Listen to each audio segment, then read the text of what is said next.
अस्सलामुअलैकुम, सुबह खैर। You are watching City at 10 और मैं हूं आपकी होस्ट सबा शेख और मेरा और आपका साथ रहेगा सुबह 10 बजे से लेके 12 बजे तक। तो इस शो में हम करेंगे ढेर सारी बातें और कराची के हालात पर हम रखेंगे गहरी नज़र, लेकिन एक मुख्तलिफ अंदाज से, क्योंकि अंदाज़े बयां बात बदल देता है, वरना दुनिया में कोई नई बात नहीं।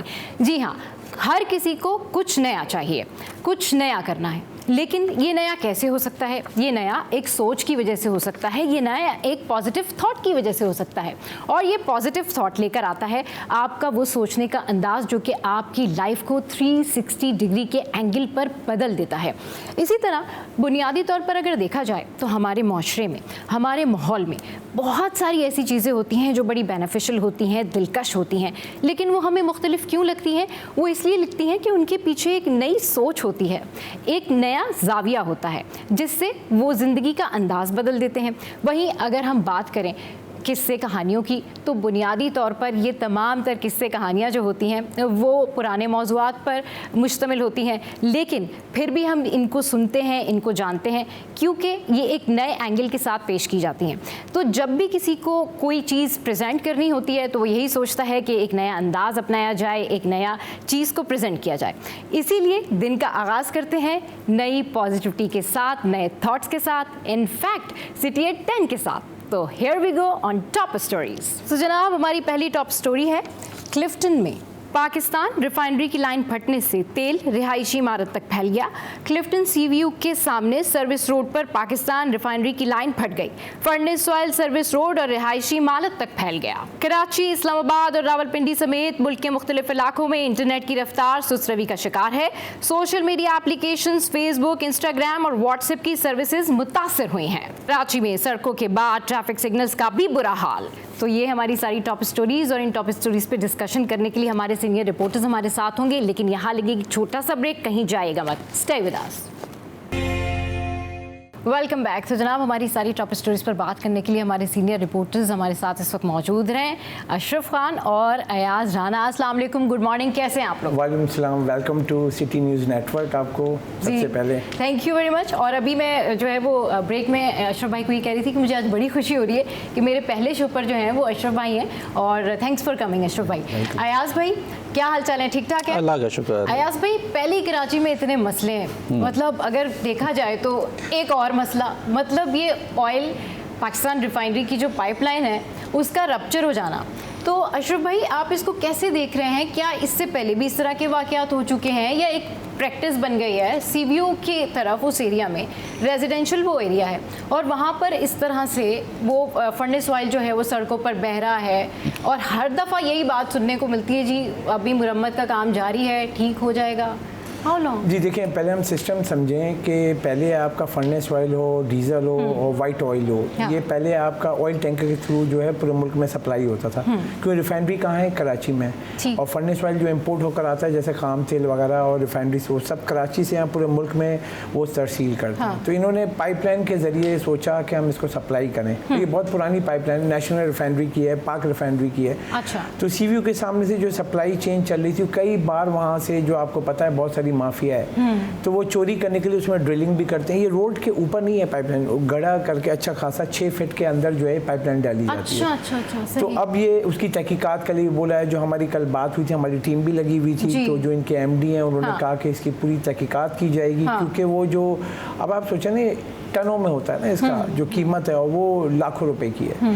अब इसमें वो माफिया जो है इसको चोरी करने के लिए तमाम इकदाम करते हैं, और ये सबसे अहम बात, ना आप इसको गाड़ी में डाल सकते हैं, ना मोटरसाइकिल में डाल सकते हैं, ना घर में आप इस्तेमाल कर सकते हैं, क्योंकि बेसिकली वो उसके ऊपर मिट्टी डाल कर ना उसको वो ड्राई कर रहे हैं कि वो वहाँ से किसी तरीके से वो स्मेल बहुत गंदी आती है उसकी। और क्योंकि रिहायशी इलाके में जब वो वहाँ से निकला, जो रप्चर हुई थी पाइपलाइन, तो रिहायशी इलाका जो एक सोसाइटी थी वहाँ पे, एक अपार्टमेंट्स वगैरह वहाँ जाने लगा, और उसको रोकने के लिए इन्होंने पहले क्या किया, सप्लाई रोकी। सप्लाई रोकी, अब उसके बाद जहाँ से रप्चर हुआ है उसको खोद के वो देखेंगे, फिर रिपोर्ट चेक करेंगे क्या हुआ है, हालांकि गल गई वो या लोगों ने कोई ड्रिल किया है। तो ये सिचुएशन ये है कि सबसे बड़ी चीज़ कि हम ये एक बार नहीं हुआ है, कई बार रिपोर्टिंग हुई है। ये यहाँ से लेके आप जाएँ तो हैदराबाद क्रॉस करते हुए पाइपलाइन पूरे मुल्क भर में जा रही है। तो ये जगह जगह जो है यहाँ पे चोरी करने के लिए होता रहता है ये वाक़यात। अब मसला ये है कि सिक्योरिटी सर्विलेंस की बात करें, सीसीटीवी की बात करें, तो वहाँ से वो लोग देख सकते हैं, क्योंकि जो यहाँ पे इसकी मॉनिटरिंग कर रहे हैं, क्योंकि पाइपलाइन जा रही है तो इनकी भी अपनी सिक्योरिटी टीम होती है। जैसे हमारे ऑफिस के पास नेशनल रिफाइनरी बहुत करीब है कुरंगी में, तो यहाँ से वो उसकी पाइपलाइन जा रही है। फिर आपकी पाक रिफाइनरी की वो पाइपलाइन वो भी सीव्यू के थ्रू वो क्रॉस होते हुए जा रही है। तो इसके लिए जो सर्विलेंस टीम है उनसे भी तो सवाल हो ना, वो क्या कर रही थी। और ये इतना डेंजरस है कि खुदा ना खास्ता वहाँ कोई वो हो जाए, क्योंकि बेसिकली है तो फर्नेस वाली देर से जलता है, लेकिन अगर आग लग गई को बुझा नहीं सकता। एग्जैक्टली अशरफ भाई, वहाँ पे एटमॉस्फेरिक चेंज आता है, मतलब आपका स्किन कांटेक्ट हो सकता है, वहाँ पे रेजिडेंशियल एरिया है और वो उसका वो जो पूरा सर्विस रोड है वहाँ पर वो इस तरह से जो है वो स्पिल आउट हुआ है। तो इस तरह के वाक़यात इससे पहले भी जिस तरह आप कह रहे हैं कि रिपोर्टिंग हुई है, तो ये जो लोकल अथॉरिटीज़ हैं या दीगर इंतज़ामिया, ये क्यों नहीं इसके ऊपर जो है ना वो इसकी टेक केयर करती है? क्यों इस तरह से ये होता है कि हमेशा से इस तरह की खबर सामने आती है और फिर वो ये होता है जी नेक्स्ट टाइम ऐसे नहीं होगा? देखिए, हम बैठे हैं पाकिस्तान में और पाकिस्तान में जब तक कुछ हो नहीं ना तो उसके ऊपर कोई चीज़ नोटिस नहीं होता है। यहाँ आप देखें, खुदा न खास्ता जैसे एलपीजी कोई ब्लास्ट होता है तब नोटिस होता है। अब ये हुआ है, जैसे आप देखें इलीगल जो है पेट्रोल पंप फ्लैटों के नीचे खुले हुए थे, वो ब्लास्ट हुआ, लोग कीमती जाने गई, तो अब वो सबने नोटिस ले लिया। वो जब लगा हुआ था तो आपको पता है डीसी भी यहाँ पे मौजूद हैं, डिप्टी कमिश्नर ले लें, फिर आपके टाउन हो गए, फिर यूसीज हो गई, सब मौजूद हैं, उनको क्या नज़र नहीं आता है?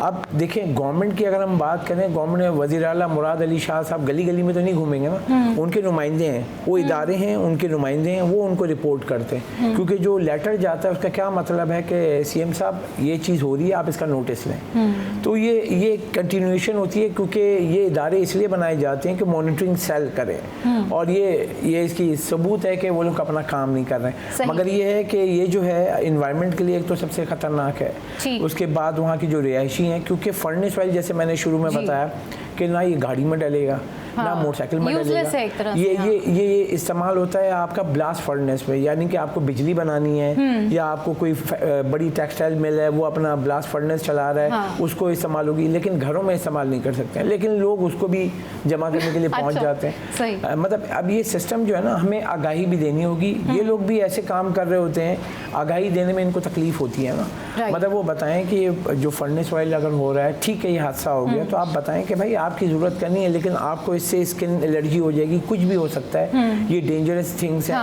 उससे भी डरते हैं कि अगर ये बोलेंगे तो नया मसला खड़ा हो जाएगा। बिल्कुल, अगर आपका ब्रीदिंग जो है वो आप वहाँ से गुजर रहे हैं तो आपको ऑब्वियसली एलर्जी हो सकती है, कोई और प्रॉब्लम हो सकती है, और फिर इस तरह के जो हादसा होते हैं, या अभी जैसे ये रप्चर हुई पाइपलाइन, ये आपने का पहले इससे पहले भी वाक़यात हो चुके हैं, लेकिन ये इसके ऊपर ध्यान नहीं देते, और वो पूरा रेजिडेंशियल एरिया है, वो एक तरह का वो जो सर्विस रोड है, वहाँ पर लोग आ जाते हैं, वॉक भी करते हैं, और वहाँ फैमिलीज़ भी मौजूद होती हैं।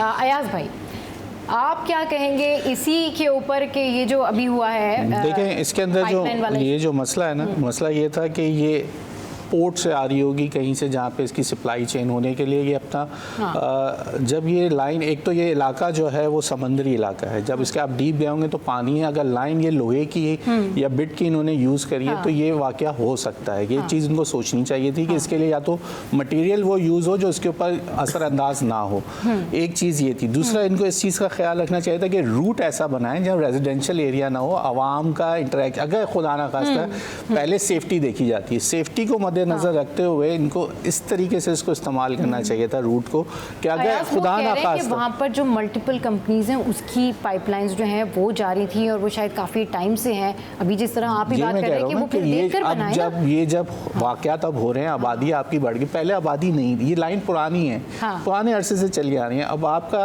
वहाँ पे आबादी बढ़ गई, इस तरीके के वाक़यात हो सकते हैं। अब पुराना दौर ख़त्म हो गया, अब मटीरियल नए नए आ चुके हैं, आपको अपने आप को अपग्रेड करना होगा। आपको ऐसी चीज़ें पाइप्स में यूज़ करनी होंगी जो कि अगर इस तरह का कोई वाकया ना हो, जो कि अगर हो सकता है ये लोहे की लाइन है, समंदर किनारे है नीचे, तो ये वाकया भी हो सकता है कि वो डैमेज हो गई, रस्ट लग के उसके ऊपर, हालांकि उसमें से ऑयल जा रहा है लेकिन बाहर से तो इसके ऊपर असरअंदाज एटमॉस्फेयर तो कर रहा है ना। ये चीज़ समझने की चीज़। चोरी हो रही है, चोरी किसी ने कोई वाकया करने की कोशिश की, वो अदर साइड एक ये भी हो सकता है। हमें दोनों चीज़ों तरफ देखना चाहिए, लेकिन वहाँ से इतना नीचे जाके चोरी करने के लिए, ड्रिलिंग करने के लिए बहुत वक्त चाहिए, या बहुत ही डीप कोई दूर से चला आ रहा होगा तो नीचे उसके अंदर पहुंचा होगा। तो लगता है ये कि ये एक हादसाती वाकया था, जो पानी, क्योंकि समंदर किनारे होने की वजह से नमकीन खारा पानी है, उसने लाइन को डैमेज किया। और वो पानी फिर इस तरह, क्योंकि प्रेशर बहुत ज़्यादा होता है, अब उसको रोक तो दिया, अब उसमें टाइम लगेगा। ये नहीं कि ओवर द नाइट ये चीज़ें हो सकती हैं, उसमें टाइम लगेगा। लेकिन साथ साथ ये उन इदारों को भी सोचना चाहिए कि जहाँ जिन्होंने परमिशन दी है, अब या तो इसको शिफ्ट करें, कोई और रूट लें जहाँ से आबादी से कम इंटरेक्शन हो। तो ये करने वाले काम है। अब इन चीज़ों से सीखता है आदमी, जब पता चल रहा होता है तो अब सीखने का अमल है, अब ये सीख जाएं। सबसे अहम चीज़ है कि ये लोग सीखेंगे और सीखते ही जाएंगे और क्या हालात होंगे। एक एनवायरनमेंट प्रोटेक्शन एजेंसी है सिंध की भी, बलूचिस्तान की भी, वो एनवायरनमेंट प्रोटेक्शन के लिए टेक्नोमीटर लेकर आते हैं। जो कोई लीकेज या वो होता है तो वहाँ पे जाके एनवायरनमेंट में आपका एयर पोल्यूशन कितना हो रहा है वो भी चेक करते हैं। तो हमारी टीम थी, मैंने उनसे पूछा है, EPA वाले, एनवायरनमेंट प्रोटेक्शन एजेंसी वाले आए तो वो दूर तक कोई नज़र नहीं आ रहा, वो पुलिस वाले खड़े हुए हैं, बाकी दीगर लोग इदारे खड़े हुए हैं, वो तो नहीं आए। अब मेन देखे ना, आपने लोगों को रखा, ठीक है संडे है, अगर कोई हादसा हुआ है तो टीम को पहुंचना चाहिए, उसकी रिपोर्ट देनी चाहिए।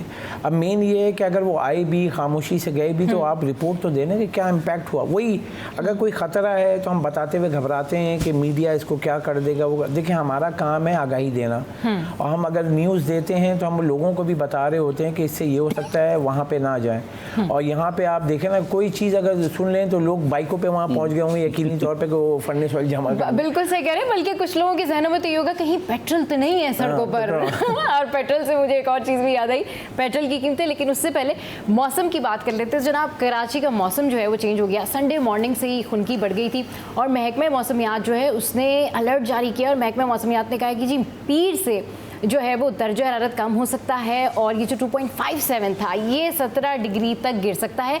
मंगल से कहा गया है कि जो तेज़ हवाएं वो चलने का इम्कान है। तो मौसम के हवाले से हम आपको बात करें, और कराची का मौसम जो है ना वो इस तरह का मौसम है कि जब कराची में सर्दियाँ आती हैं ना तो कराची वाले बड़े खुश होते हैं, लेकिन जब ज़्यादा दिन ठहर जाती है ना तो कराची वाले कहते हैं इतने दिन सर्दियाँ रह गई, नहीं नहीं नहीं, ये हम बर्दाश्त नहीं कर सकते। तो मौसम की अपडेट्स के लिए हम चलेंगे कि क्या उसके स्टैट्स हैं और क्या क्या मौसम रहेगा और किस दिन क्या जो है वो रहेंगे स्टैट्स। तो ये 11 बजे जो है वो 26 सेंटीग्रेड रहेगा, और 12 बजे जो है वो 28 सेंटीग्रेड रहेगा। इसके अलावा जो है वो 1 बजे जो है वो 30 सेंटीग्रेड रहेगा, और 2 बजे 31 सेंटीग्रेड रहेगा। तो ये है आज के मौसम का हाल जो कि हमने आपके साथ में शेयर किया।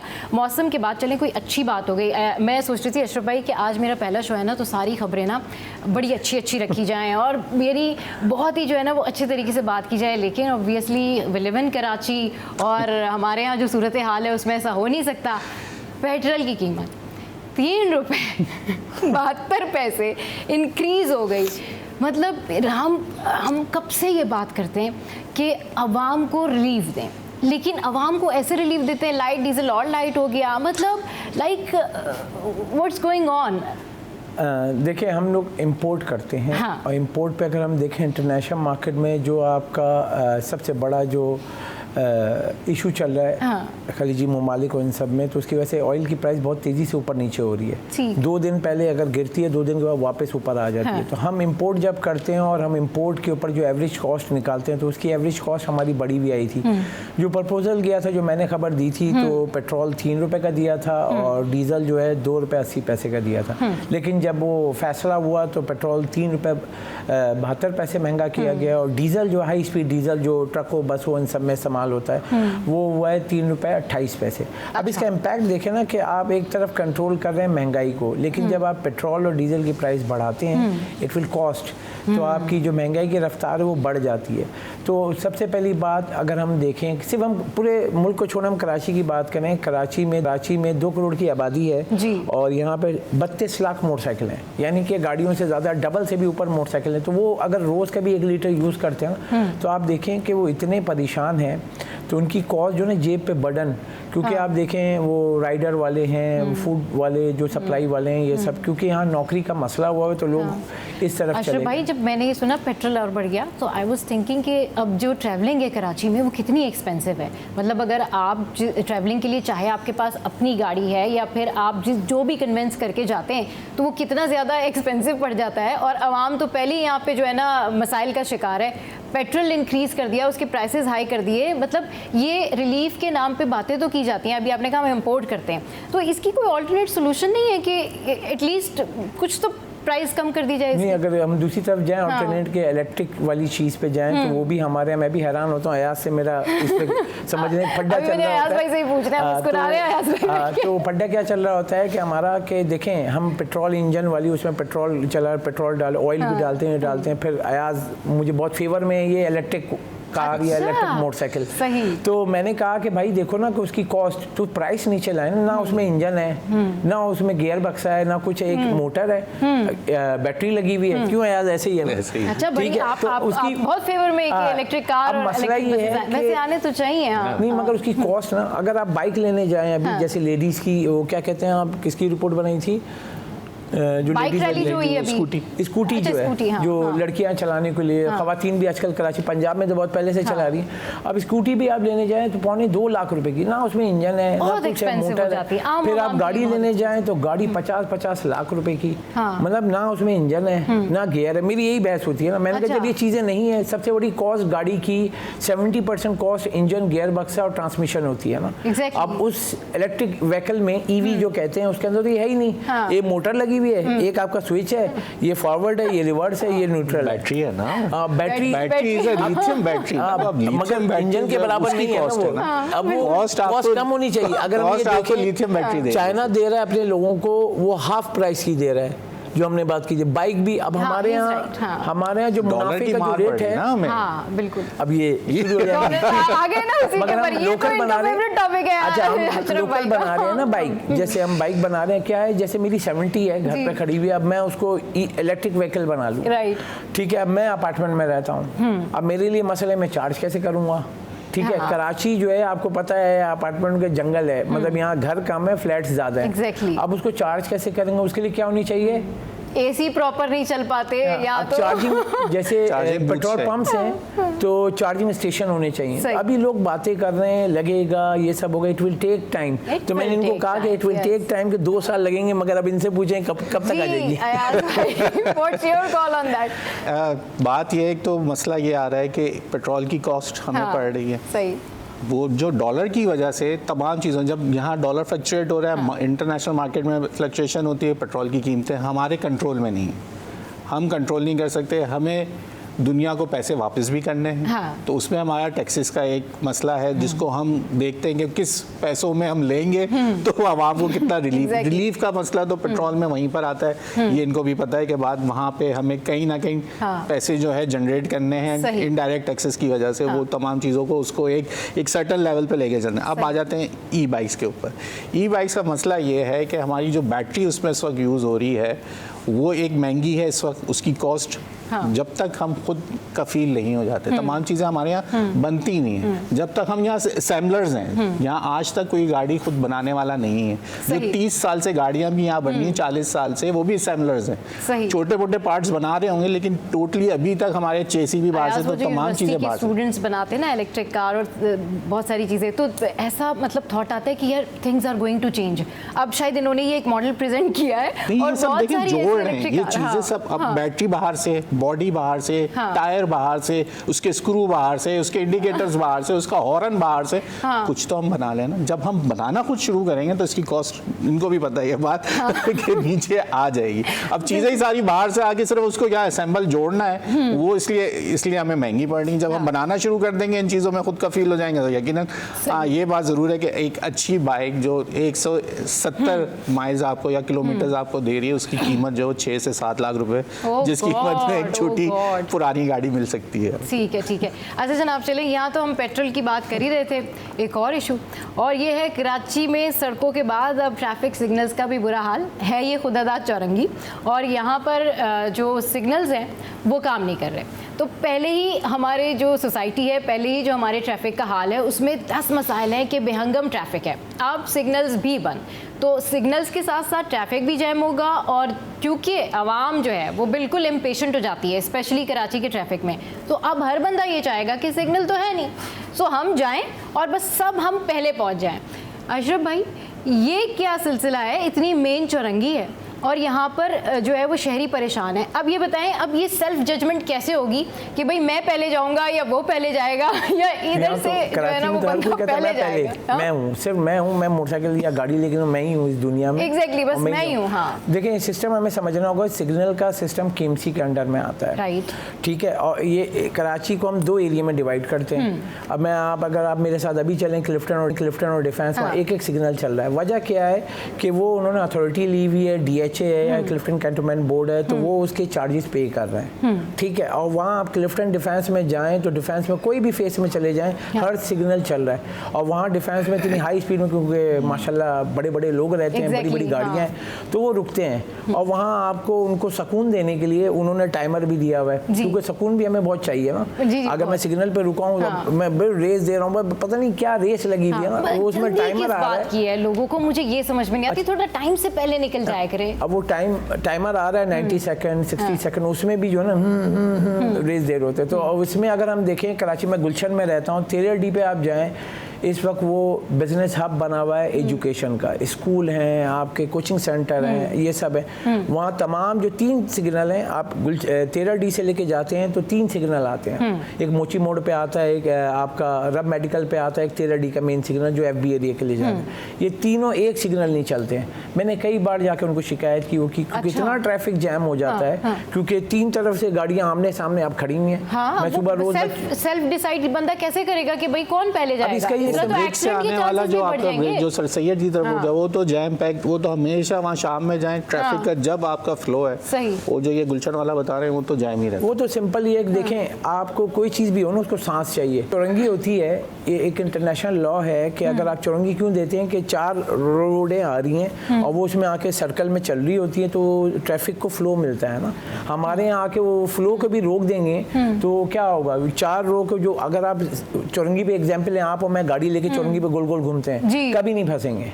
वो इसलिए कि चौरंगी पे, इसलिए कि उसको जो है डाइवर्ट कर रहे होते हैं ना, उसको जहाँ जाना है, वो तारिक रोड जाना है या इधर जाना है, वो डिवाइड हो रहा है। हमारे यहाँ क्या होता है कि वो ना सिग्नल चल रहा है, अच्छा अंडर पासेस कर दिए, वो कर दिए, सिग्नल फ्री कॉरिडोर आप चले जाएं, माशाल्लाह माशाल्लाह, क्योंकि कराची है। और जहाँ ट्रैफिक जैम होता है, रॉन्ग वे हम चले जाते हैं। आपके पास कानून मौजूद है, रॉन्ग वे का आप यकीन करें 2000 रुपये का चलान है, नेक्स्ट टाइम वो 5000 चला जाता है। अच्छा। अब मसला ये है कि उस पर अमल दरामद नहीं होता है, वो यूं मुट्ठी करके देते हैं। तो चालान तो है, लेकिन फिर जो बाकी मसाइल है वो भी तो सॉर्ट आउट करें ना, मतलब बाकी जो सिग्नल के इश्यूज हैं या फिर आपके माशाल्लाह पेमेंट करे, वो ऑन हो जाएगी। अब यहाँ पे हमारे जो सिस्टम है ना, ये समझते हैं कि ये इसको करना है, उसको करना है। हाँ। मैंने बहुत बड़ी मिसाल दी है कि आपका डिफेंस में चले जाएं, कोई एक सिग्नल कोई दिखा दे बंद, चैलेंज है, सही टाइमर चल रहा है, सब कुछ चल रहा है, वही आप इधर आ जाएंगे। एक अपर कराची, एक लोअर कराची है ना, लोअर कराची में आएंगे तो आपको सिग्नल चलते हुए बहुत मुश्किल से नजर आएंगे। सही।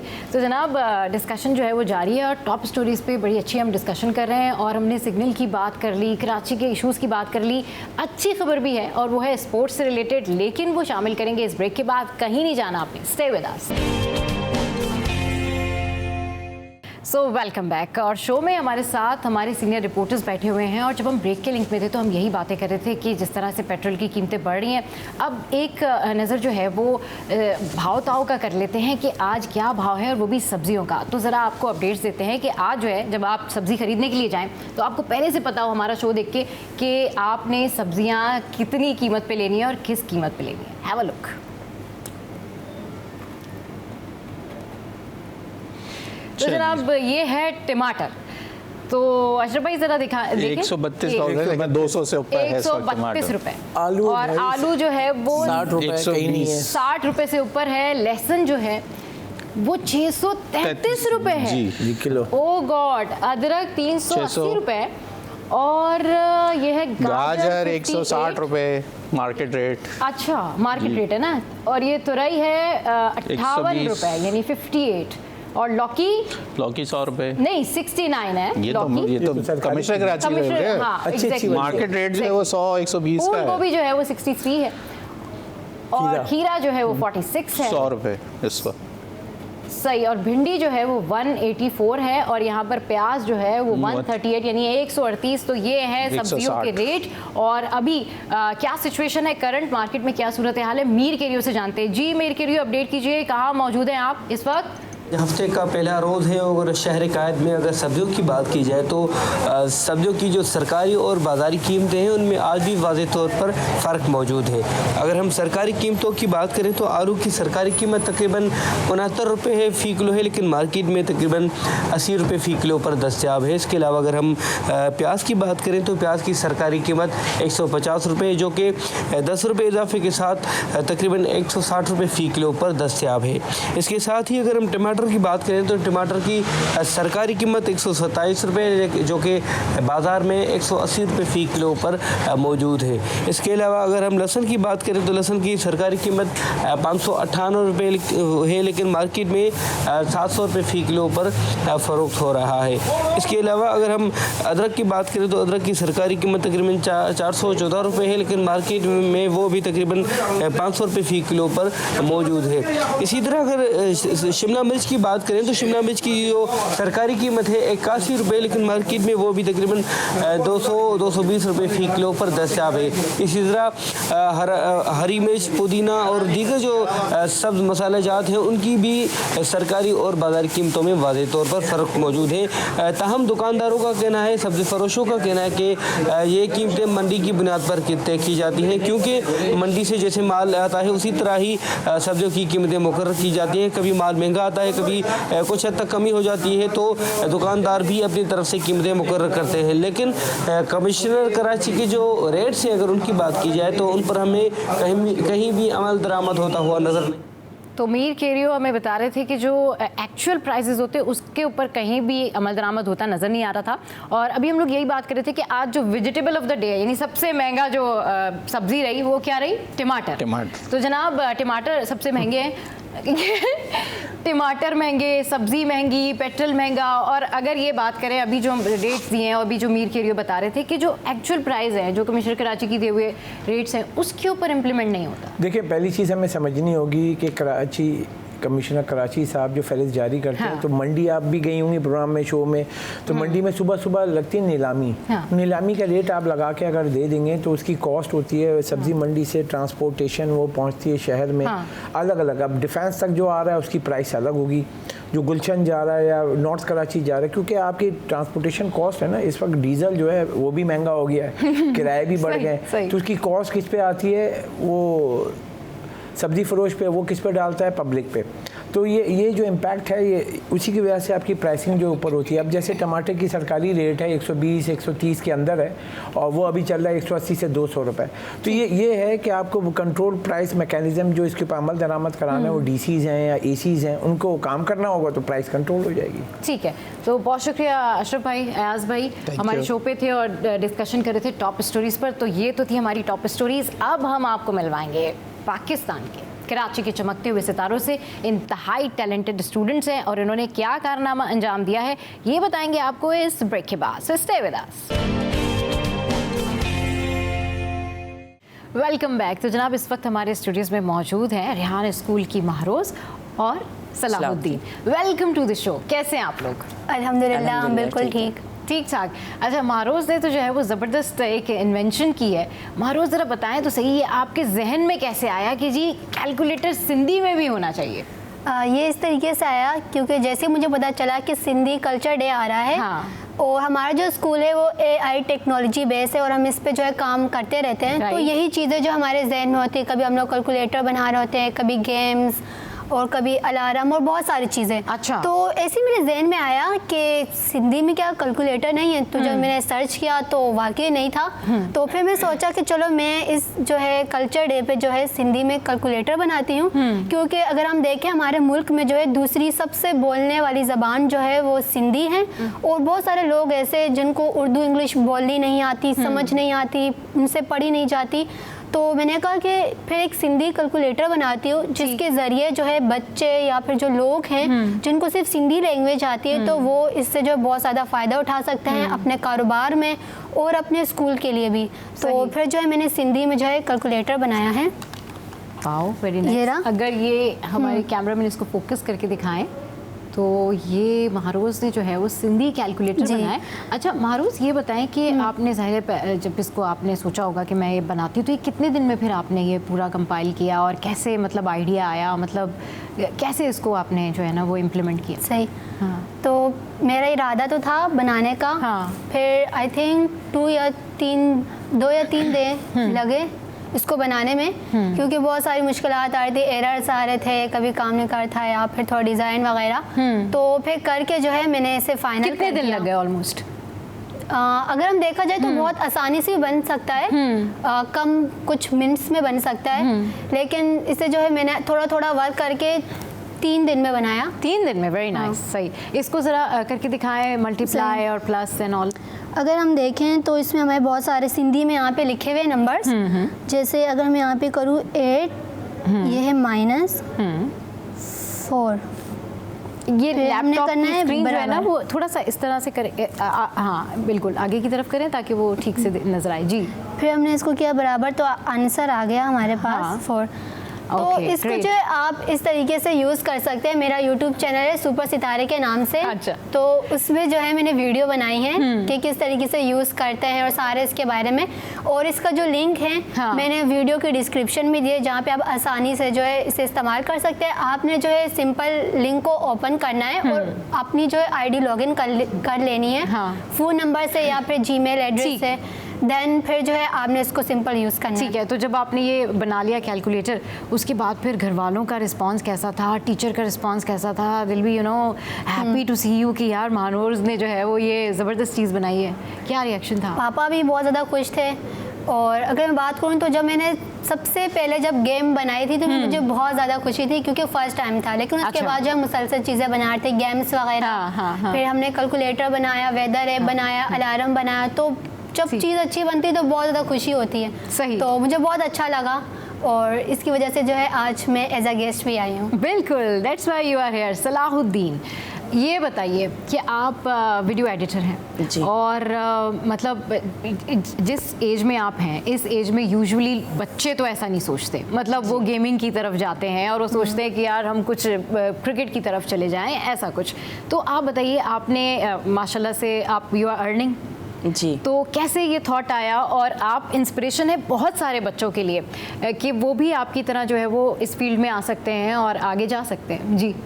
जी, मुझे जो है वो वीडियो एडिटिंग का जब मैं स्कूल में आया था तो शुरू से शौक़ था। अच्छा। और उसके बाद जो है वो मैंने वीडियो एडिटिंग सीखी भी, तकरीबन 5 मंथ्स मैंने वीडियो एडिटिंग सीखी और पॉडकास्ट एडिट करे। और पढ़ाई साथ साथ चल रही थी? नहीं, पढ़ाई जो है वो अभी लीव करी हुई थी, क्योंकि हम लोग जो है वो एंड में JDC का एक पेपर होगा अमेरिका से, तो वो पाकिस्तान की 9, 10 और फर्स्ट ईयर तक के होगा, और उसके बाद हमारी पढ़ाई जो है वो कंटिन्यू। अच्छा, फिर कंटिन्यू। जी, ठीक। तो फिर उसके बाद जो है वो अल्हम्दुलिल्लाह मुझे एक क्लाइंट मिले UK से, जिनकी स्पीच होती थी और वो मैं एडिट करता था, तो वो काफ़ी बड़ी होती थी, और जो अभी एडिट करी थी वो 107 GB की थी। अच्छा। तो इसके लिए काफ़ी जो है वो कंप्यूटर भी अच्छा चाहिए था, और फिर सॉफ्टवेयर भी जो है वो एडोब प्रीमियर प्रो चाहिए था, तो मेरे पास नहीं थे।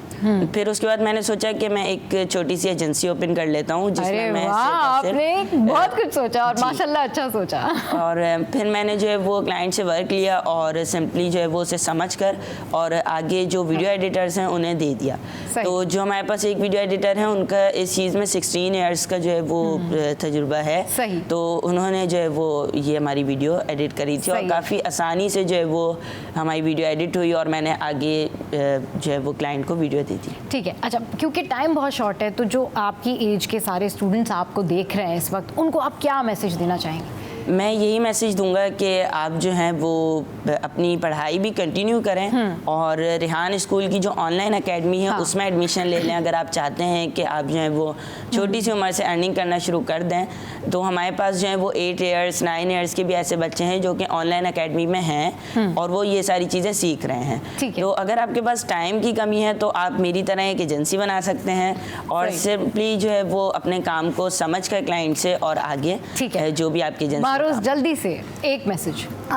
मेरा जो मैसेज यही है कि अगर हम देखें तो पहले जो है बच्चे बहुत जब डिग्री हासिल कर लेते तो उसके बाद कमाते थे, लेकिन अब बहुत ज़्यादा आसान हो गए। अब जो है अपनी पढ़ाई के साथ साथ भी आप कोई स्किल सीख कर जो है कमा सकते हैं। तो अगर आप टेक्नोलॉजी की फील्ड में आना चाहते हैं तो मैं आपको रिकमेंडेड करूंगी रेहान स्कूल का, क्योंकि यहाँ पर जो है हम लोग टेक्नोलॉजी की फील्ड में और बहुत सारी चीज़ें हम आसानी से सीख रहे हैं, क्योंकि यहाँ पे जो एक बहुत बड़ा प्लेटफॉर्म है जहाँ पे जो हम बाहर के लोगों के साथ कनेक्ट हैं। और जो है रेहान स्कूल जो है ये है AI फर्स्ट स्कूल है हमारे मुल्क पाकिस्तान का। इसकी ब्रांचेस भी इस्लामाबाद में भी हैं और खैनेवाल कैंपस भी है और यहाँ पर भी है। ठीक है, तो बहुत शुक्रिया आपका, आप लोग शो पर आए और वाकई सोच बदल रही है, अंदाज बदल रहा है और वहीं पर वक्त भी बदल रहा है। और इस वक्त हुआ एक ब्रेक का, कहीं नहीं जाना आपने, stay with us, keep watching City at 10।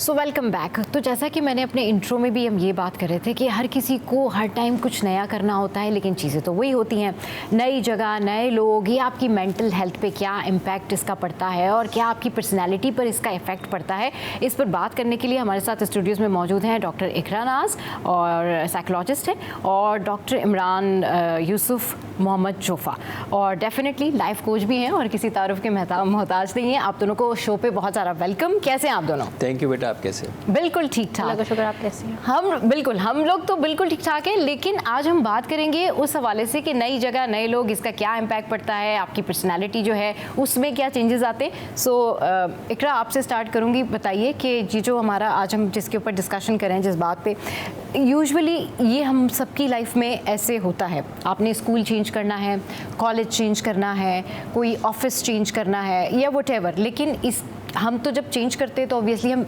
Betterment के लिए करते हैं कि यार हम पॉजिटिव चीज़ों के लिए करते हैं कि हमारी लाइफ जो है वो मज़ीद ग्रो हो या हमारी मेंटल हेल्थ जो है वो वहाँ जाकर मज़ीद अच्छी हो।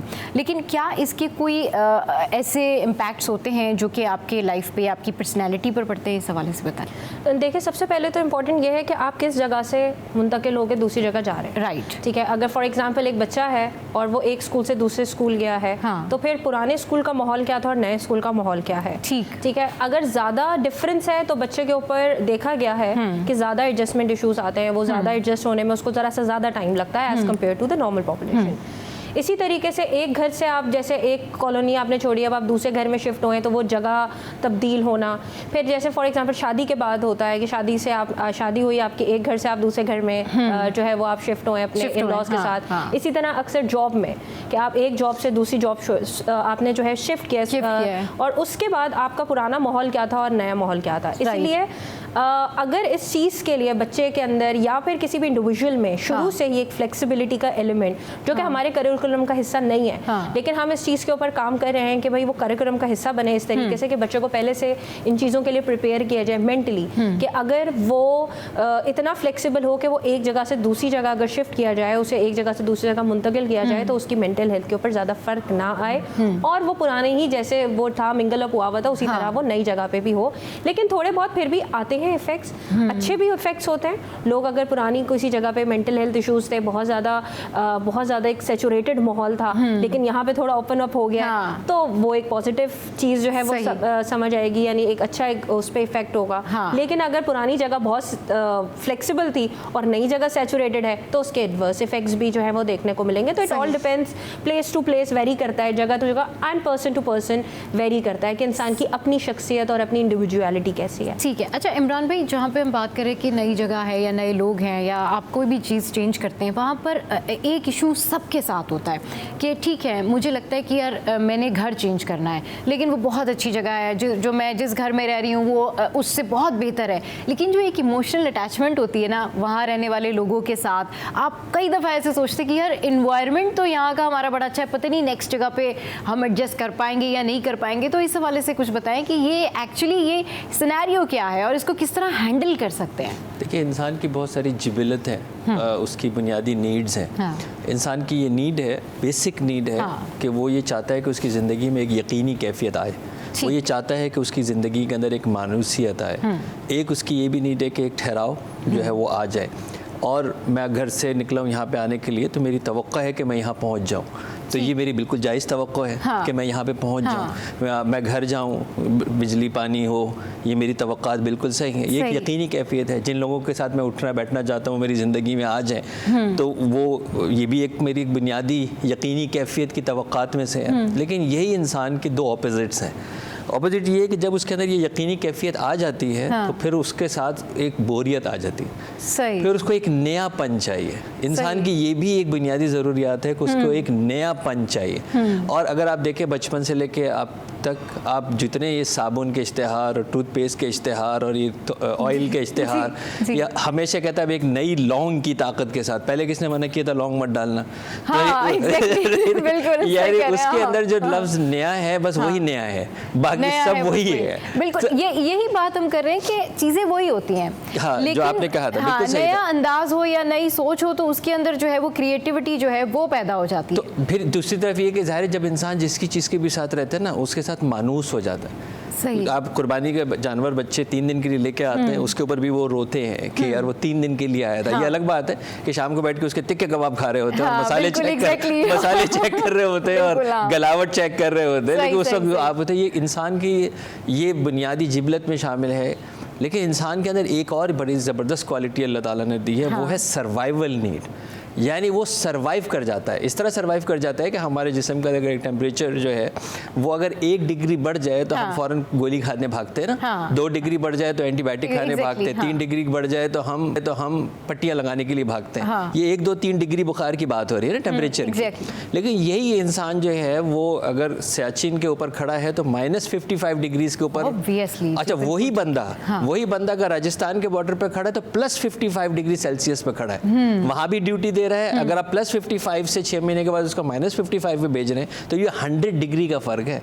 यहाँ 2 डिग्री पे पट्टियां लग रही हैं और वहाँ 100 डिग्री पे वो सर्वाइव कर रहा है। तो इसका मतलब ये है कि बंदे के अंदर अल्लाह ने एक और भी जो सलाहियत दी है, वो ये दी है कि वो सर्वाइव कर जाता है। कुछ भी हो जाए वो सर्वाइव कर जाता है। लेकिन वो परेशानी कहाँ है? सर्वाइव तो वो कर जाता है, लेकिन क्या होता है कि कभी कभी कुछ लोग मुसलसल एक मेंटल स्ट्रेस के अंदर रहते कि यार हमने क्यों किया, क्या किया। वो जो एक कई क्वेश्चंस होते हैं ना, जो क्वेश्चन मार्क आपकी लाइफ में होता है, वो लोगों को रेग्रेट दिलवाता है। फिर उसके बाद उनकी मेंटल हेल्थ डाउन होती है। तो इस सिनेरियो से रिकवर करने के लिए फिर क्या? देखिए, वो तो मैंने कहा ना, ये सब हमारी जिबिलत है।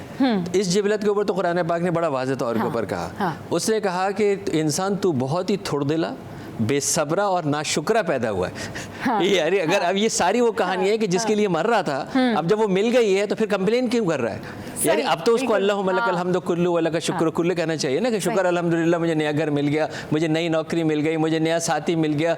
अब फिर कंप्लेन क्यों कर रहा है? वो इसलिए कर रहा है कि ये भी उसकी बुनियादी ज़रूरत में से है कि वो जो है वो नाशुक्रा होता है। और दूसरी तरफ फिर अल्लाह ताला जब वो ज़्यादा नाशुक्रा हो जाता है, ज़्यादा मायूस हो जाता है, तो फिर वो कहता है फ़इन्नमल उसरि युस्रा इन्नमल उसरि युस्रा, बेशक मुश्किल के बाद आसानी है, बेशक मुश्किल के बाद आसानी है। मुश्किल एक बार बताई, आसानी 2 बार बताई। यानी मुश्किल आ जाती है लेकिन आसानियाँ आती रहती हैं, आती रहती है। तो ये भी इंसान के, वही मैंने कहा ना, इंसान 2 एक्सट्रीम ऑपोजिट का बंदा है। ज़मीन की खाक और आसमान की रूह, ये है इंसान। दोनों एक ही इंसान के अंदर है ना, एक ही वजूद के अंदर है। तो कभी वो उसे पड़ जाता है कि भाग रहा है, जब मिल जाती है तो वो नाशुक्रा हो जाता है और ज़ाहिर उस तगय्युर से गुजर रहा होता है। चेंज जो है वो हरकत का नाम है। तो जो भी चीज़ हरकत कर रही होगी वो हिल रही होगी। जब हिल रही होगी तो डेफिनेटली उसको बैठने के लिए ठहराव चाहिए होगा, कुछ टाइम चाहिए होगा, वक्त चाहिए होगा। हीलिंग भी टाइम लेती है ना, ऐसा तो नहीं होता इधर गोली फेंकते हैं, वो तो सिर्फ ये वाली गोली होती है जो वहाँ फौरन पहुँचाती है, वरना तो टाइम लेती है। तो वक्त जो है वो हीलर बनता है। और लोग जो है वो अगर ये ना करें ना तो फिर डेड होंगे ना। एग्जैक्टली हाँ, फिर बिल्कुल एक इमोशनलेस जो है वो लाइफ होगी ना। अच्छा इकरा, जिस तरह से अभी इमरान भाई कहने लगे कि ये तो एक जिबिलत है और ये एक नेचुरल प्रोसेस है, इस तरह से होता है। लेकिन बहुत सारे लोग इस तरह से भी होते हैं कि उन्होंने किसी भी मुकाम से उन्होंने दूसरे मुकाम पर वो गए, उन्होंने स्कूल चेंज किया, कॉलेज चेंज किया या घर शिफ्ट किया, they are very strong from inside.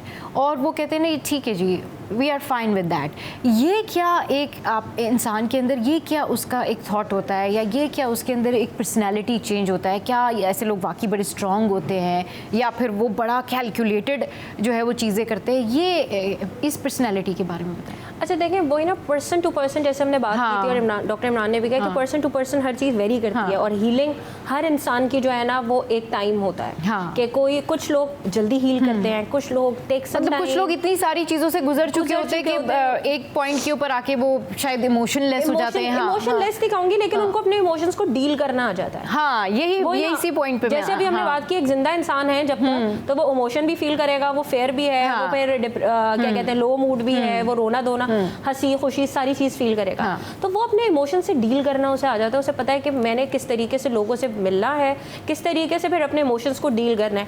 इसलिए वो एक मशहूर एक वो नाम भूल रही हूँ मैं उनका, उन्होंने कहा ना कि make good colleagues but not good friends when you are working in a surrounding in an office. तो आप अच्छे कुलीग्स बनाएं, आप अच्छे फ्रेंड्स ना बनाएं, ताकि आप जब उन्हें छोड़े आप स्ट्राइव करेंगे फॉर द न्यू जॉब। तो जब आप न्यू जॉब फ्रेंड्स की बहुत याद आती है। हाँ, तो वो याद ज़्यादा आती है। तो कुलीग अगर आप अच्छे होंगे तो आपको दूसरी जगह पे एडजस्ट करने में मसला नहीं आएगा। लेकिन अगर आप बहुत गहरे रिश्ते बनाएंगे, फ्रेंड्स की तरह बनाएंगे, क्योंकि फ्रेंड्स ये है कि बाद में भी मिलते रहते हैं। अब आप हर जगह दोस्त बना लें तो आपका वहाँ से निकलना मुश्किल हो जाता है। तो आप अच्छे कुलीग्स बनाएं, आप अपने गिर्द गिर्द अच्छे पॉजिटिव रोक रखें, एनवायरनमेंट अच्छा रखें, उनसे बाद में भी आपके ताल्लुकात रहेंगे। मसला हमारे यहाँ आता है, हमें ऐसा लगता है कि कनेक्शन लूज हो जाएगा, अब हम उनसे बात नहीं कर सकेंगे, हम मसरूफ हो जाएंगे। जिंदगी में इतनी मसरूफ है ना कि फिर आपने अगर स्कूल ही चेंज किया या कॉलेज ही चेंज किया, कोई भी प्लेस चेंज किया, तो जाहिर है आपके पास टाइम नहीं होता कि आप अपने पुराने कुलीग्स के साथ या फ्रेंड्स के साथ उस तरह से राब्ते में रह सकें।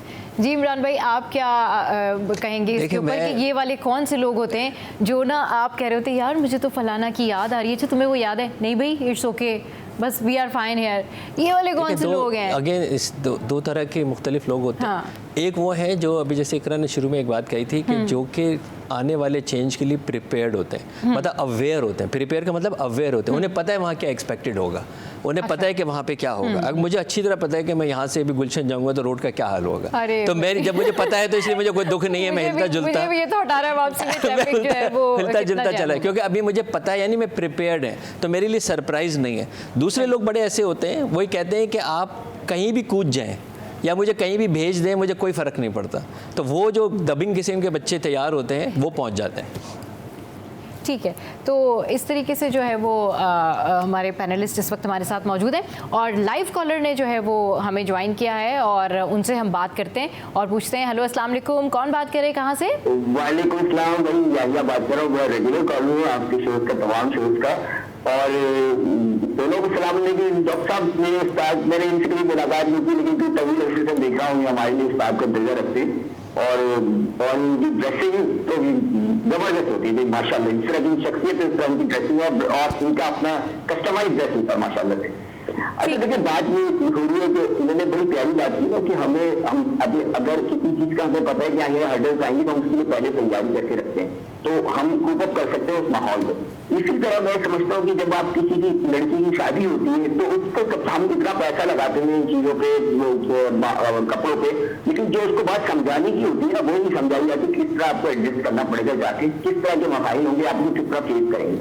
एक तो ये सवाल। दूसरी बात देखें, बात यह है कि अपनी सोच को आपको मुस्बत रखना जरूरी है। कुछ लोग होते हैं कि नई जगह जाते हैं तो सोचते पता नहीं क्या करेंगे, ये होगा वो होगा। अगर आप अपनी सोच पॉजिटिव रखेंगे ना तो आप लोगों से रिलेशनशिप बनाएंगे, जब रिलेशनशिप बनाएंगे तो माहौल अच्छा पैदा होगा, सही बात है। लेकिन मेरा एक सवाल डॉक्टर साहब से ये, डॉक्टर मेरा सवाल ये कि कुछ लोग होते हैं टॉक्सिक, वो आप उनको हैंडल नहीं कर पाते, वो टॉक्सिक होते हैं और उनकी नेचर में ऐसा होता है कि किसी को गिरा हुआ तंग करना, उनको एडजस्ट नहीं होने देना। How can we tackle that type of people? This my question. देखिए, बहुत सारे, एक तो तारीफ का जो है वो शुक्रिया, आप माशाल्लाह बहुत अच्छे पूछे ही आया जी। हाँ, यह जो है वो हमेशा एक बहुत रेलिवेंट सवाल जो है वो पे ऊपर रोशनी डालते हैं, ख़ुद भी उनकी बहुत मालूमात है। सही। देखिए, इंसान जो है वो उसको अपनी जो बाउंड्रीज़ है ना, जो लिमिट्स हैं, वो इमोशंस की भी सेट करनी चाहिए। जैसे आप फिज़िकल की भी तो सेट करते हैं ना। अब आप मुझे बताएं कि आप जब जाते हैं कि हर आदमी से गले मिलते हैं?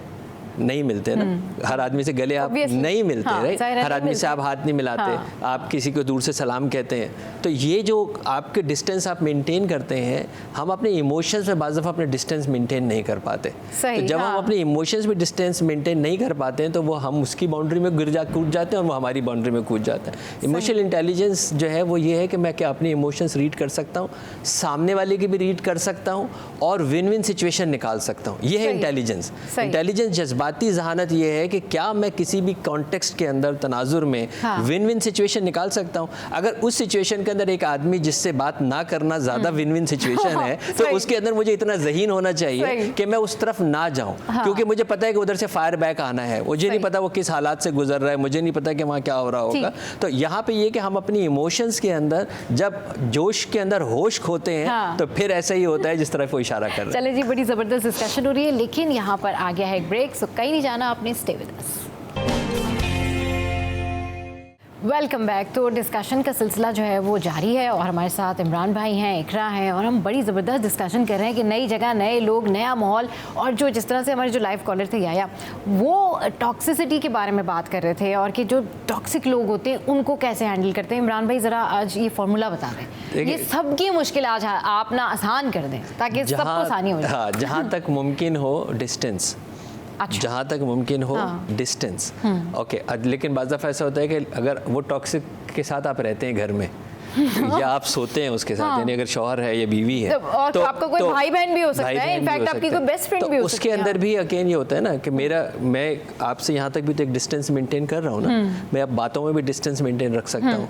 मैं किसी भी, मुझे पता है कि किसी का कोई शख्स ऐसा है जिसने आर्ग्यूमेंट करनी ही करनी है, तो मेरी समझदारी खामोशी होगी, ठीक है, मेरी समझदारी हमेशा खामोशी होगी।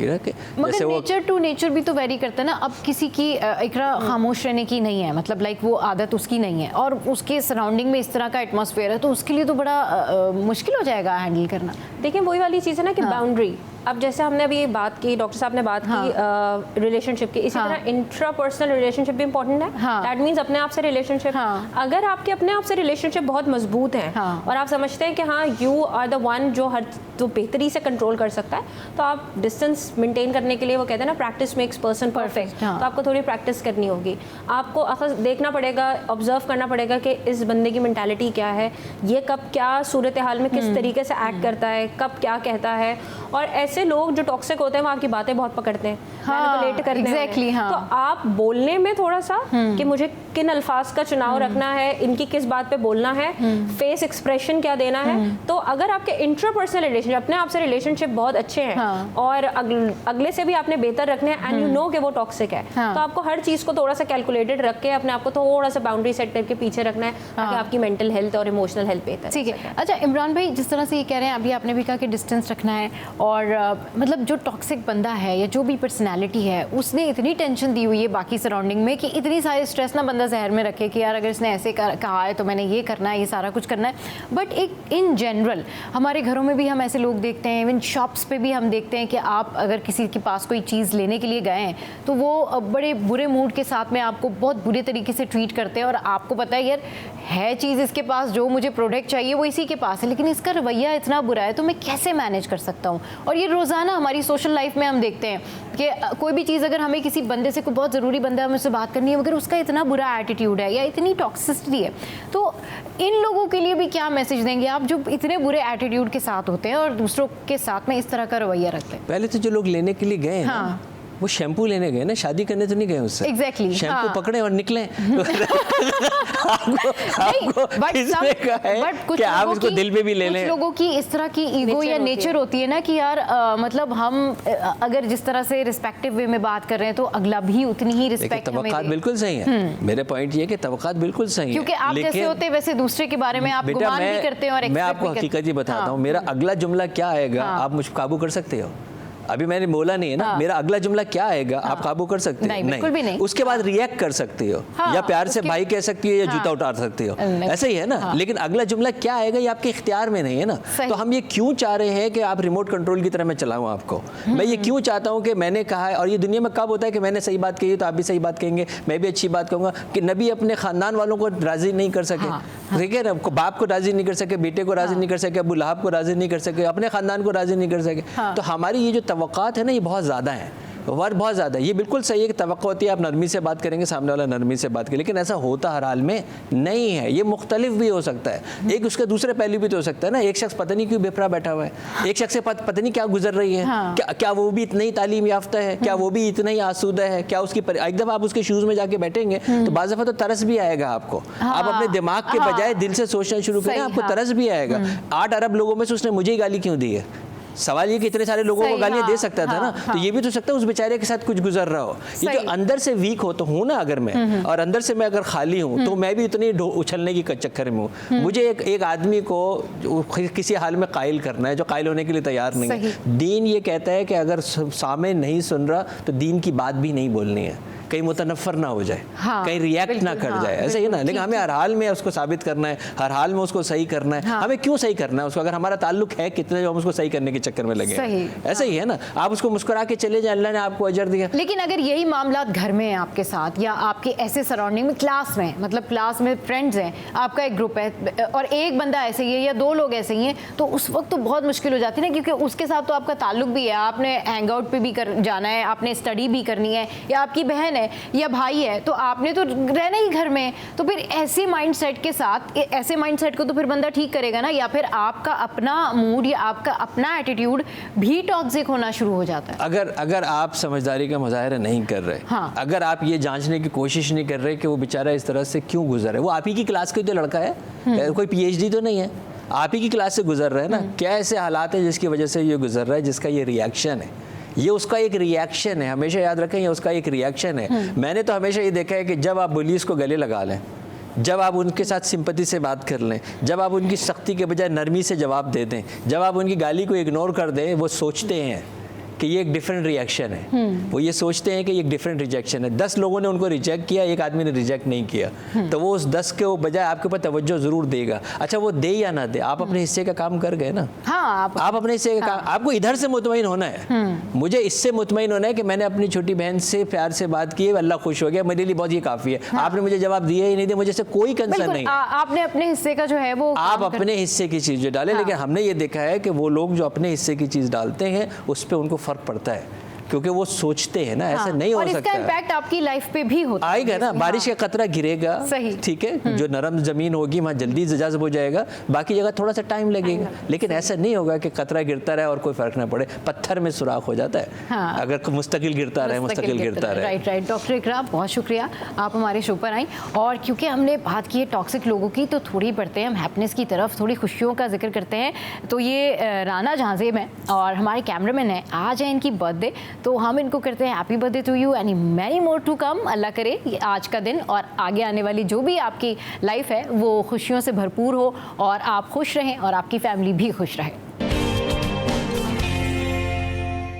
Welcome back. तो अब शो में जो टॉपिक को हम डिस्कस करने जा रहे हैं वो है international day for evolution of slavery, यानी दुनिया भर में जो ग़ुलामी से आज़ादी है उसका दिन मनाया जा रहा है। अगर इसके हवाले से थोड़ी सी मैं बात करूं तो बैक इन 2016 से लेकर 2021 तक इसके जो आलमी अंदाजे हैं, यानी एक वर्बल स्टैट जो है उसके मुताबिक 10 मिलियन लोग इसमें शामिल थे और मजमूई तौर पर यानी कलेक्टिवली 50 मिलियन लोग जो हैं फिर इसमें शामिल थे। इसकी कोई कानूनी तारीफ़ नहीं होती, इसलिए हम इसको जस्टिफाई नहीं कर सकते, आइडेंटिफाई नहीं कर सकते। बहुत सारे लोग ये वर्ड सुनते हैं लेकिन उनके जहन में ये आता है शायद ये मामला जो हैं वो डिप्राइव कंट्रीज़ में होते हैं। ऐसा नहीं है, ये मामला डेवलप कंट्रीज़ में भी होते हैं और इनमें फोर्स मैरिज है, ह्यूमन ट्रैफिकिंग है और जबरी मुशक्क़त है। इसके अलावा धोखादही या ताकत का गलत इस्तेमाल करके आपसे कोई इस तरीके से ये मुशक्क़त करवा सकता है। तो इस तमाम यानी ये जो मामलात हैं इंतहाई इंपॉर्टेंट है। इस पर बात करने के लिए इस वक्त स्टूडियोज़ में हमें ज्वाइन किया है वकार हुसैन चीमा साहब ने, एडवोकेट हैं हाई कोर्ट के, वेलकम टू द शो, और इमरान भाई भी हमारे साथ मौजूद हैं, तो इन दोनों से इस पर डिस्कस करेंगे। अच्छा वकार साहब, जिस तरीके से अभी हम ये बात कर रहे थे कि बहुत सारे लोग जब ये वर्ड सुनते हैं स्लेवरी या ये जो ग़ुलामी है तो वो ये सोचते भी नहीं है कि शायद ये किसी डेवलप कंट्री में भी होगा या आम हालात में भी होगा। एक तो इसको बताइएगा कि इसको आप किस तरह से इसकी तारीफ़ करेंगे, क्योंकि कानून में तो इसकी कोई ऐसा कोई तारीफ़ नहीं है, तो आप इसके बारे में थोड़ा सा बताएं और ये किन कंट्रीज़ में होती है और क्या इसकी डिटेल्स हैं वो हमारे साथ में आप शेयर बिल्कुल इसकी कानून में तारीफ़ मौजूद है, और उसको अगर मैं इंटरप्रिटेट करके आपको बताऊं तो उसमें ये स्लेवरी की हर वो फॉर्म जिसमें कि कोई ख़ास बंदा आपको ख़ास मकसद के लिए आपको अपनी मर्ज़ी से चलाता है कि आप उसकी मर्ज़ी के बगैर मूव नहीं कर सकते आज़ादाना तौर के ऊपर। तो आर्टिकल 11 है आईन पाकिस्तान का, वो इसकी मुमानियत करता है। इसके साथ साथ पाकिस्तान पिनल कोड में भी इसका मुहासबा किया जाता है और कड़े अंदाज में किया जाता है कि स्लेवरी बड़ी प्रोहिबिटेड है हमारे कंट्री के अंदर। और इसमें कई तरह की फॉर्म्स हैं, उसमें आप जैसे चाइल्ड लेबर भी होती है, एडल्ट लेबर भी है, एडल्ट लेबर भी हो, एक बंदा वहाँ ब्लैकमेलिंग और ताकत का नाजायज़ इस्तेमाल, उसमें जो धोखाधड़ी और ब्लैकमेलिंग है उसमें भी ये चीज़ आती है कि अगर वो बंदा आपको आपकी मर्जी के बगैर चला रहा है तो वो स्लेवरी के अंदर फॉल करेगा। अच्छा जी सही। मैं इस जगह काम नहीं करना चाह रहा, आप मुझे ज़बरदस्तियाँ बिठा के काम करवा रहे हैं, तो ये स्लेवरी उसमें कैटेगरी में आएगा कि मैं अपनी मर्जी से विलिंग नहीं हूँ ये काम करने का। एक सेक्शन है CRPC में 491, उसमें हब से भेजा होता है कि आप किसी को उसकी मर्जी के बगैर जो है ना वो कन्फाइन कर दें, वो आज़ादाना तौर के ऊपर मूव नहीं कर सकता, तो वो चीज़ एक अलग है। लेकिन इसके साथ साथ आप ये देखें कि स्लेवरी की कैटेगरी वहाँ पर शुरू होती है जहाँ बंदा आपको अपनी मर्ज़ी से चला रहा है और बगैर किसी उजरत के चला रहा है। एक तो मैं उजरत ले रहा हूँ, काम कर रहा हूँ, वो मेरी ड्यूटी में शामिल है, मुझे इसमें उजरत भी नहीं मिल रही और मैं आज़ादाना तौर के ऊपर मूव भी नहीं कर सकता, और आप मुझसे ज़बरदस्ती जो ना मुझे आप एक ख़ास मकसद के बोलेगा आपने ये करना है। अच्छा, ख़ास मकसद उसमें ये कि आप मुशक्क़त भी नहीं कह सकते, प्योरली मुशक्क़त।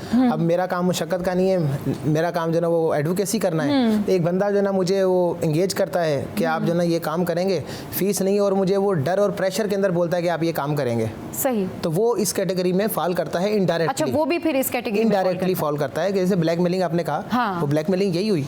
अच्छा, ब्लैकमेलिंग उसने कहा कि आप ये कर दो वरना ये होगा। सही। अब वो एक खास चार दीवारी, तो वो ज़ाहिर स्टक हो गया, तो ये भी फिर स्लेवरी में एग्जैक्टली यही। तो इसमें है मुमानियत है, इसकी सज़ा भी है और इसका ट्रायल भी होता है, कोर्ट्स हमारी ट्रायल भी करती हैं, लेकिन ये है कि यहाँ पर रिपोर्टेड नहीं होते इस तरह के केस। वही मैंने कहा ना कि बहुत सारे लोग जब ये बात सुनते हैं तो उनके जहन में ये ख्याल नहीं आता कि अल्हम्दुलिल्लाह हमारे कंट्री में ऐसा कुछ होगा। एक चीज़ और कि जैसे कुछ लुनेटिक बच्चे होते हैं ना, लुनेटिक पर्सन होते हैं जिसका दिमागी हालत सही नहीं होती, उनको कई माँ बाप ने गाँव देहात इवन शहरों में भी किसी ने जंजीर मार के रखी हुई है, ठीक है, कि वो मूव ना करे बाहर, कहीं वो आगे पीछे ना जाए, तो उसके ऊपर भी जो NGOs हैं ये इसका काम करती हैं, और वो पकड़ के जो ना वो लॉ एनफोर्समेंट जो एजेंसीज हैं, इदारे हैं, उनको बताती हैं, रिपोर्ट करती हैं, यहाँ पर ये चीज़ हमने नोट की, यहाँ पर ये हो रही है। उसके ऊपर फिर उनके पेरेंट्स के ऊपर जो ना वो कार्रवाई होती है कि आप इसको ऐसे नहीं कर सकते, आप इसको ये एटलीस्ट ये वाला रवैया नहीं, आप उसको अगर वो ज़हनी तवाज़ुन उसका सही नहीं है, आप उसके साथ या उसको गाइड करें, उसके साथ चलें, आप माँ बाप हैं, उसका कोई भाई बहन है, उसके साथ उसको वो करें, गाइड करें उसको। ये तरीका नहीं है कि आप उसको जो है वो चेन करके लॉक करके रखें कि वो मूव ना कर सके। डजंट मैटर कि वो ज़हनी तवाज़ुन उसका सही नहीं है, लेकिन आप उसको इस तरीके से नहीं कर सकते। तो ये स्लेवरी की इकसाम है जिसमें मैं समझता हूँ कि हमारे यहाँ काफ़ी अच्छा इसका वो रिस्पॉन्स हुकूमत देती है। शर्त ये है कि रिपोर्ट हो, शर्त ये है कि रिपोर्ट हो, और रिपोर्ट ही तो नहीं होती, ये बिल्कुल अनरिपोर्टेड वाक़यात होते हैं। इमरान भाई, चले कानूनी तौर पे तो हमने उनसे पूछा कि स्लेवरी क्या है और क्या इसके जो है वो लॉ है, क्या इसकी जो है वो पनिशमेंट है, लेकिन ऑब्वियसली एक हालात का इस्तेहसाल ही होता है। कोई भी शख्स इन हालात से गुजर रहा होता है कि वो किसी के अंडर इस तरह से स्लेवरी की नौबत आ जाए। ये क्या मेंटल कंडीशन होती है उस बंदे की जो कि इसके अंदर स्टक होता है, और किस तरीके से वो फिर इससे ओवरकम कर सकता है, उसके क्या इम्पैक्ट्स होते हैं? क्योंकि इंसानी ज़िंदगी को अगर ये पता लग जाए कि मैं किसी से ब्लैकमेल हो रहा हूँ, या मैं किसी धोखाधड़ी का शिकार हूँ, या मैं किसी की गुलामी में हूँ, तो वो तो मेंटली तो बिल्कुल इल हो जाएगा। वो किस तरीके से अपनी लाइफ। देखिए, इंसान की ये जिबलत है कि वो ताकत का इजहार चाहता है। इंसान की ये बिल्ट इन ख्वाहिश है कि दूसरे इंसान को काबू करना चाहता है, उसको अपने ज़ेरे नगी रखना चाहता है, उसको मातहत रखना चाहता है। ये जब से इंसान पैदा हुआ है, सही, जब से इंसान पैदा हुआ है, हमेशा एक तबका है जो दूसरे इंसान के ऊपर हुकूमत करना चाहता है, वो उसको अपने अंदर ताबे रखना चाहता है। फिर वो कबीला हो तो कबीला ताबे रखना चाहता है, जब मुल्क बन जाए तो मुल्क अपने ताबे रखना चाहता है, वो बादशाह बन जाए तो वो अपने ताबे रियाया को रखना चाहता है। ये इंसान की जिबलत के अंदर है कि हमेशा एक हाकिम और एक जो है वो हुक्मरान होता है जो दूसरे लोगों को ताबे करता है, इसी से निज़ाम भी चलता है। लेकिन जब उसकी ये एक्सट्रीम आती है तो फिर ये गुलामी की सूरत नज़र आती है। 1949 के अंदर यूनाइटेड नेशंस ने बात की कि जी ये गुलामी के ऊपर, उसके बाद 95 तक अफ्रीका के अंदर ओपन जो है वो चल रही थी ना, 95 तक भी चल रही थी। लेकिन गुलामी का जो खात्मा था ना वो शुरू हुआ था ग़ज़वा बदर से, कि जब फतह हो गई और फतह होने के बाद सरकार आलम सल्लल्लाहु अलैहि वसल्लम ने ये फरमा दिया कि ग़ुलाम नहीं बनाया जा सकता,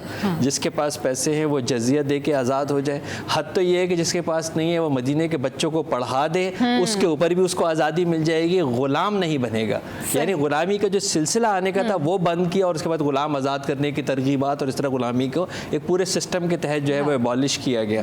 तो अब ये जो बंदा बन रहा है ना, इसकी ज़रूरियात हैं, इसकी कुछ ख्वाहिशात हैं। हाँ। मैं एक खुद को एक कॉर्पोरेट वर्ल्ड का बंदा हूँ, मल्टीनेशनल का। मुझे पता है आज का सबसे बड़ा गुलाम पता कौन है? मल्टीनेशनल का CEO। अच्छा। जिसको आपको लगता है कि 50 लाख रुपए इसकी तनख्वाह है, जिसको आपको पता लगता है कि ये जो है वो करोड़ रुपए की गाड़ी के साथ घूमता है, ये वो सबसे बड़ा गुलाम है। क्यों? कि वो चल ही नहीं सकता उस पॉलिसी के बगैर, कि चल ही नहीं सकता उन अहकामात के बगैर। उसको मैनेज करने के लिए बिठाया गया है कि ये हमने आपको दे दिया है, तुम एक बहुत अच्छे मैनेजर हो, तुम्हारा काम है जाके निफाज कर दो इसका, और या आप छोड़ के चले जाओ।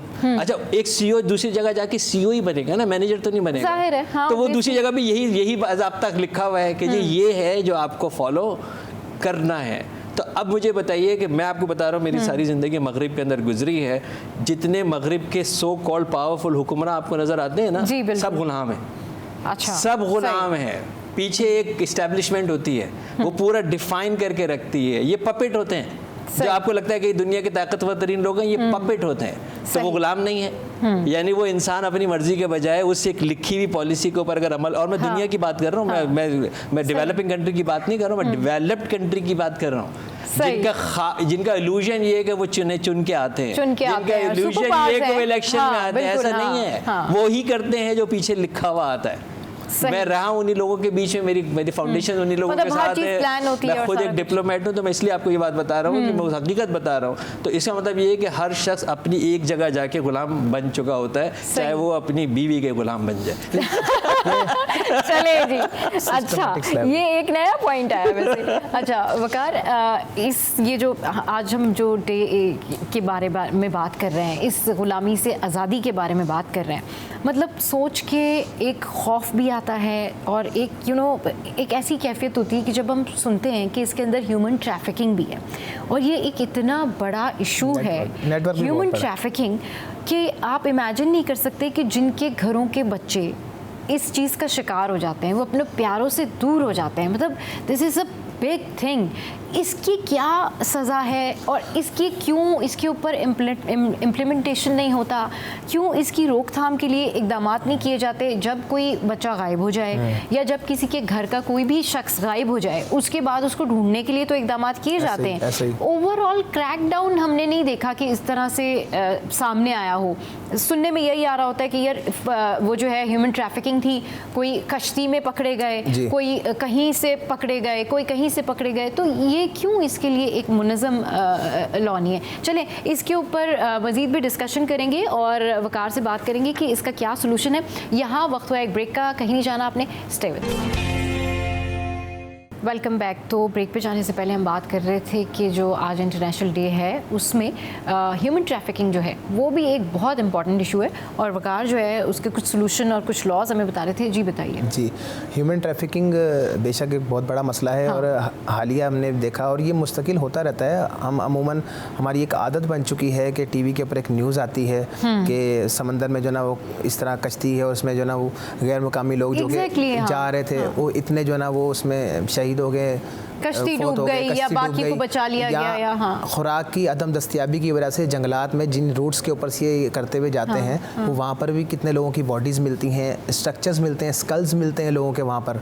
और इसके ऊपर डॉक्यूमेंट्री मैंने तो देखी है, और उसके बाद जो केसेस आते हैं यहाँ पर FIA में, उनको भी देखा है। तो उसमें मैं ये समझता हूँ कि हमारी जो इन्फोर्समेंट एजेंसीज़ हैं जो कि काम करती हैं, वो हर जगह अच्छे बुरे हैं। अब वो इनडायरेक्टली इसमें इन्वॉल्व भी कुछ लोग होते हैं और इसके ऊपर काम भी किया इंटरनली, उसको क्लीन अप भी किया। जो लोग इन्वॉल्व थे उनको वो सस्पेंड किया, उनको पनिशमेंट्स दी डिपार्टमेंटल वे में। अगर लेकिन वकार इस बैकएंड पे देखें ना, तो ये जो ह्यूमन ट्रैफिकिंग वाला इशू है ना, ये जो बाय चॉइस जाते हैं, जैसे कि हम बात करें कि ये मुकामी तौर पे कि मुल्क से बाहर जाना है, ये जो बाय चॉइस जाते हैं या डंकी जो कहलाता है, ये मुझे नहीं समझ में आती कि ये इनकी फैमिली की रजामंदी से ये चले जाते हैं। मतलब जो भी लोग इस तरह से जाते हैं, आपके अपने मुल्क में बहुत कुछ है। पाकिस्तान एक ऐसा मुल्क है और कि हमारे मुल्क में लाख मुश्किलात सही, लाख प्रॉब्लम सही, लेकिन जब आप इस तरह का रास्ता इख्तियार करते हैं तो ना खुद आप अपनी लाइफ को ख़तरे में डालते हैं, अपनी फैमिली को मुश्किल में डालते हैं, बल्कि जिन हालात से आप गुजरते हैं ना वो अनबिलीवेबल होते हैं। तो ये क्या इसके ऊपर कोई लॉ नहीं है, या ये लोग इनको कौन इस तरह से ले जाता है कि ये इस तरह से क्रॉस करके जाते हैं, इलीगल जाते हैं? इन दी एंड आपको वहाँ भी तो मुश्किलात ही है ना। तो मैं इस चीज़ के ऊपर समझाऊं, मुनज़्ज़म प्रोसेस क्यों नहीं है? आपने जो बात की कि हमारे मुल्क में सब कुछ है, ये आपकी रोकथाम के लिए, ये आपकी सोच हो सकती है, मेरी सोच हो सकती है, लेकिन यहाँ पर मामला ये है, देखा ही जाता है कि ये दौर चल रहा है दिखावे का। एक लड़का बाई चांस अगर डंकी के जरिए पहुँच गया बाहर, उसने सोशल मीडिया पे तस्वीर लगाना, घूमना फिरना, उसको देखकर दूसरी हमारी यहाँ पर जो यूथ है वो बहुत अट्रैक्ट होती है। अच्छा, इस पूरी सूरत हाल में हमने जो केस देखे, माँ बाप बहुत मजबूर होते और लाचार होते हैं। बच्चों ने अगर जिद पकड़ ली, हमने जाना है। अच्छा, इन शॉर्ट मतलब वो यहाँ तक राजी होते हैं कि अगर कुछ भी हो जाए तो हो जाए, अगर पहुँच जाए तो पहुँच जाए। मतलब नहीं, उसमें एजेंट्स का है, मैं बता दूं, उसमें फ्रॉड ये करते हैं एजेंट्स की तरफ से। फ्रॉड ये होता है कि वो उनको बड़ा फैसिलिटेट करके एक सफ़रनामा जो है ना वो तो दिखाते हैं कि वहाँ पर ये होगा, गाड़ी आएगी, ऐसे ले जाएगी, 1 दिन वहाँ स्टे है, 2 दिन वहाँ स्टे है, आप जो ना वो बड़ा कंफर्टेबल सफ़र है, उसमें कोई वो परेशानी वो नहीं है।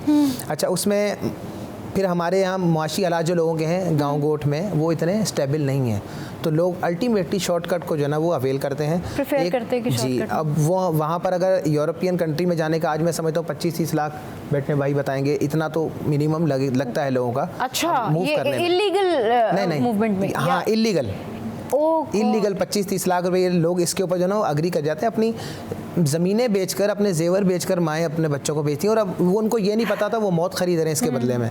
क्यों? कि वहाँ पर कोई इस तरह की, जिस तरीके से एजेंट्स बताते हैं कि सहूलत है ये है, वहाँ कुछ भी नहीं होता। और ये वहाँ पर पकड़े जाते हैं, एजेंट्स पकड़े खुद नहीं जाते। इसमें मैं बताऊँ सिस्टम में ये है, जो मेरी रिसर्च है इसके ऊपर मैंने इस पर काम किया है, वो इसमें ये होता है कि मैंने यहाँ से कराची से 6 बंदे उठाए, मैंने उन 6 को आगे कोयटा वाले किसी के हाथ में बेच दिया, वो वहाँ का लोकल है, उस लोकल ने अपनी टेरिटरी उसको क्रॉस कराई, उसने उसके आगे एक बंदे को बेच दिया। मतलब इस तरीके से कनेक्शन है, वो सारा मैं जिम्मेदार नहीं हूँ उसका, क्योंकि मैंने उसको दे दिया। अब वो भी जिम्मेदार नहीं, उसने आगे उसको दे दिया, तो बीच में पिस कौन रहा है? वो जो मैं अभी बात कर रहा था टर्म के ऊपर, कि आपकी मर्जी के बगैर आपको जो ना वो किसी जगह के ऊपर बाउंड कर देना और आपसे काम लेना।